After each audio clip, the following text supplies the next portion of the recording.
Vi skal løse denne opgave med trappepyramiden.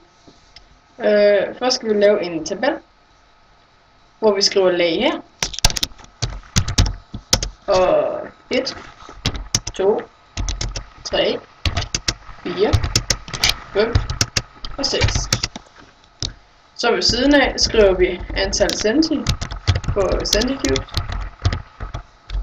Og det bliver ved den første 1, derefter 9, så 25, så må det være 49, så 81, og den sidste er 121.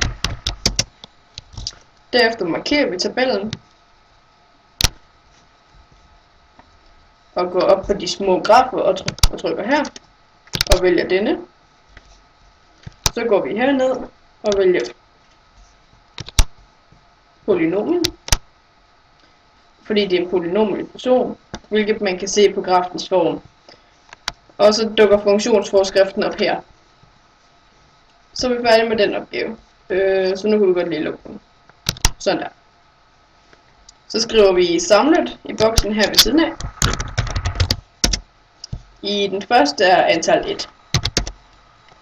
Den næste er lig med den her oppe.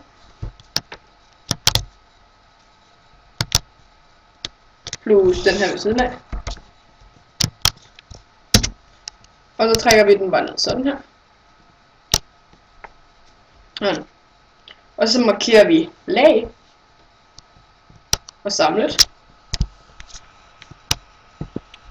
Og så går vi op i den med de små grafer igen og trykker her.